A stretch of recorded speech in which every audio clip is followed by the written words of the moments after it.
All right, hello everybody. We are with Alex today, and we are on the Pixels. And what we're going to talk about today is Privileged Access Management, otherwise known as PAM.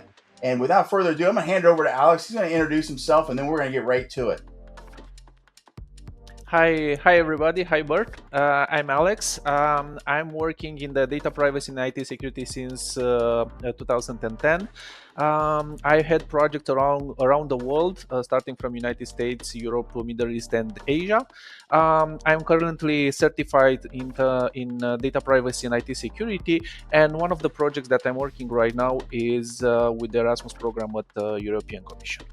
Very good. Okay, so let's get right to it. So let's talk about PAM. So what is PAM, and why is it important to modern businesses? Okay, so privileged access management, which is PAM, it's a component of access management. So I would say let's explain a little bit what access management is, because privileged is just a part of access management, so it's just a component. So whenever you have a system, you need to provide access. So whenever users they have access to the system, actually behind it you have the access management component that is taking care of, first of all, what type of permissions that users should have and the roles that they should have in the system.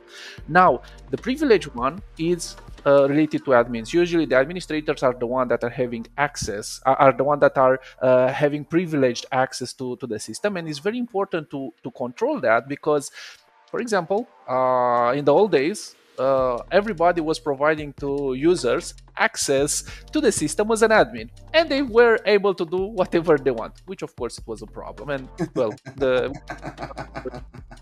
Right. this one.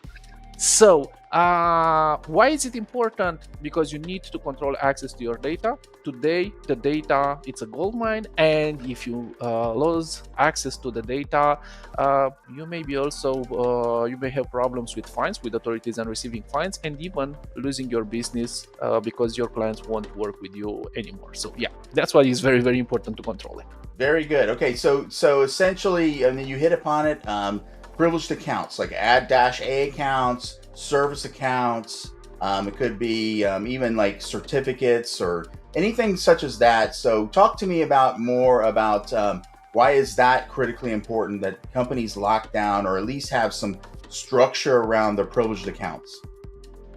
Okay, so what happens actually behind the closed doors? Whenever everybody sees a system, sees a platform, they see just an interface. But what's actually behind? Whenever we are speaking about a system, you will have the primary assets and the supporting assets. The primary assets are the primary assets of the platform, meaning the functionalities and the data, and you need to control who's having access to that. So this comes here comes the access management, and then you have the supporting assets.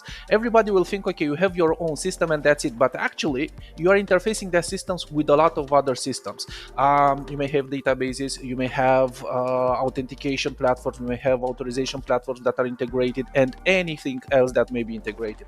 So whenever we are speaking about access management, you should be aware not just about your system, but what's happening also in other supporting assets that are part of your system. So taking that step back, it's very important for everybody to understand. So when you are looking at your system, don't look just of the privileged access to your own system, look of also what you have with other supporting assets, because for sure your developers, as an example, they will have access to the database, which is a different component, behind also access to the system, but access to the database and access to other components. Controlling the access and exactly what they can do is very important, because if you are giving access in all other supporting assets to your devs, as this is the example, as admins, if they do something wrong, if they handle something wrong, the system may suffer. Well, we know what happened a few months ago with the Microsoft update. It's just an example. Yeah. So we see if somebody... Are you talking about CrowdStrike? Are you talking about CrowdStrike? Or yes. Yeah. Yes. Okay. So that that wasn't a problem of access management, but this is what can happen if you are giving to a developer access with privileged rights. This is something that may happen. Why it's important to control the privileged access. So when we are speaking about privilege, it's not just allowing access and to see exactly who should have access. Actually, you have a number of controls that you should in place whenever we are speaking about the privileged access. So again, we said that we have the primary assets and we have the supporting assets. Then, when you are coming with the PAM and you are discussing and you are seeing what's there, you have a number of controls that you need to take care. First of all, you need to define the type of access that you'll have in the system. If you have your own system and you are developing from scratch, you need to determine, you should do a risk assessment on that rights that you have determined and see if that determination is good or not. Don't let that to your developers to think how exactly you should have access in the system. The system owner, so the one that is owning the system, should do that, should understand exactly what is there, and then give the developers the right, the type of development and implement that component of access rights. Now, we are speaking about control in terms of access rights. So, do a risk assessment on the access rights. See if those access rights, while the system is alive, you still need them or not, because probably when you started the system you had some access rights, you had some permissions and roles, but probably along the way you will have new permissions, new roles, and others are going to be deprecated and you'll need to remove them from the system. So don't let them to be there. And here I'm going to give you an example. We said about CrowdStrike. We had another example from Marriott. Marriott, a few years back, they actually acquired the company, and that company, of course, they have their own systems. And after they did the analysis, they realized that some of the systems are legacy systems and they are going to shut down. And they created a roadmap, and one of the system was on their roadmap was put to be decommissioned in the next year. Well, what happened? One of the users that had privileged access rights was a victim of a phishing attack, and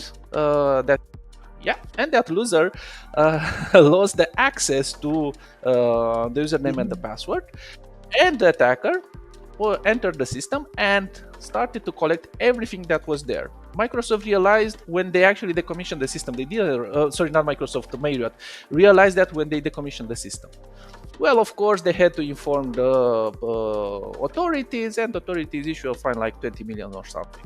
So, when I'm saying that when you are putting a privileged access management in place, it's important also to have controls, regular controls, to see exactly what's there. Review the access.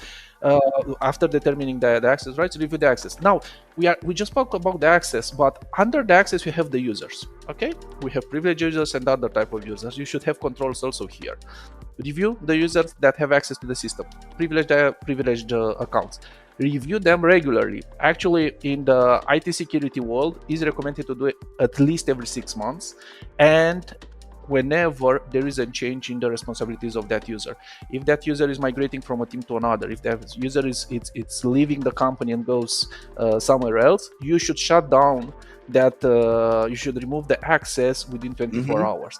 Yes. You should have some controls in place with your other departments. Yeah, for example, with HR. If HR is managing the process of somebody that is onboarding or offboarding, you should have a process with them to be sure that when somebody leaves, you will remove the access rights. Because here it's easy to say, yeah, remove the access rights. Yeah, but how? And that's actually the process that is very important, because you need inside the company to speak. If you have contractors, if you are working with suppliers that have access to the system and they are in charge of the same. So if something it's changing on their side, they should inform you. So you should have contracts in place and processes in place to be sure that this is happening. And don't rely, if you are the one that are managing the system, don't rely that somebody will inform you, because we are people, we will forget. So have controls, have triggers that every once in a while go to those teams and check. Okay, maybe they haven't informed me, but go and check. This is the review of the users. Another control that is very, very important whenever we speak to privileged accounts. Next one, other controls, passwords. Okay, so we should have passwords policy. What type of passwords should we use? Should we have multi-factor authentication or not? Well, the answer for privileged accounts is a must. You should have multi-factor authentication, because my example with Marriott, if you lose the access, well, the attacker can do whatever they want. So you should have at least a second factor authenticator. Okay, you may have single sign-on if you want. We can put that in place. That's absolutely fine. Okay. Again, going down the line, you have the authentication to the system. So actually, we discussed that. We have the authorization. You should have an authorization mechanism that will identify, based on the authorization, you identify the user and see exactly what they have, what they should have access to. This is also a component of PAM, because the authorization knows exactly where to go. Everybody thinks that. So you have authentication and you have authorization. Yes, they're two different things. Two different things. Two different things. Yeah. Now, when we are speaking about a privileged access, everybody is thinking of admins. Okay, administrators and that's it. But actually, there are multiple types of privileged access, not just admins. You may have, depending on your system, depending on how large your system is or exactly what is you are managing there, you may have multiple accounts with privileged access, different kind of privileged access, but still privileged access.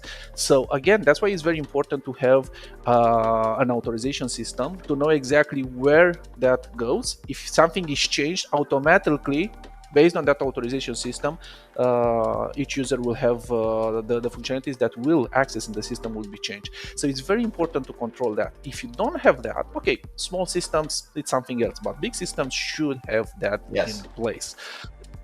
Another control: don't use default accounts. Usually when you are creating a system, you are creating admin. Yeah, I have admin, and everybody goes with the admin account, and they go in the system, and that's or root. No. Or root, exactly. So no. Never do that, because you need to be sure exactly what is happening. Why? You need to have users per to have individual accounts. In case you have an incident, because now let's speak about incidents. In case you have an incident, you need to know which accounts to disable. What are those accounts that have a problem? Here kicks in also what you said. Great point, Alex. Great point. Yeah. Here kicks in also what you said, service accounts. Okay, a service account is an account that you, an individual user, so an individual is not using that, but is interfacing between two systems. Okay, it's very important all your accounts to be nominative accounts, to know exactly what is there, so that in case of an incident, to shut down those accounts, to disable those accounts, to mitigate the incident, and then of course do the steps that you need to do. But this is also related to accounts. Whenever you have incidents, you speak about accounts. In general, you speak about accounts. This is how the break, how attackers are breaking in. Okay, good. Let me ask you a follow-up question here. Let's say that a company, and this will kind of be our wrap-up question, is let's say a company wants to get a PAM solution. So, they want to get started because they feel that it's important. They want to get going on it. What do you believe to be the first steps that they need to do to start their journey to get a privileged access management solution? Well, first of all, they need to know what they have in the system, so they should have a documentation in place about their system and exactly what is there. Having that in mind, you will know exactly what type of privilege access you need to provide, and then you will see that the solution that you are acquiring is suitable for your needs or not. So it's very important. Usually this is something that it's happening at the beginning of a project when you are developing a system, but towards the end the documentation is not updated. So you should have a documentation that it's up to date about your system, and based on that you will understand, you make an analysis, a risk assessment, and then see exactly which is the system that should come in. Unfortunately, based on my experience, what I've seen, usually the owners are looking at systems of PAM, so they are looking at different platforms without understanding what they have in their backyard. And when they are saying, okay, I want that PAM and I want to implement it, and they are saying, okay, we have budget, we are giving, we are having a development team that will take care of. It happens often, unfortunately, that the system, that PAM, it's not appropriate for the system. So this is the way that I would approach it. Of course, it's high level, my answer, but it will be on a case-by-case scenario, depending on each business. But this is the way that I would do it. Okay, very good. Okay, so Alex, this has been awesome. So I do appreciate you and spending some time with us today and talking to the concept and the topic of privilege access management has been very helpful.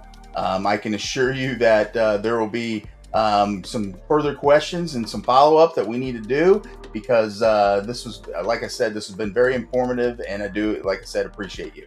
So without further ado, I want to say thank you, and appreciate your time today, and we'll see you at the next session of the Pixels. Thank you very much, Bert, for your invitation. All right, thank you. Okay, all right, Alex. Bye now. Bye.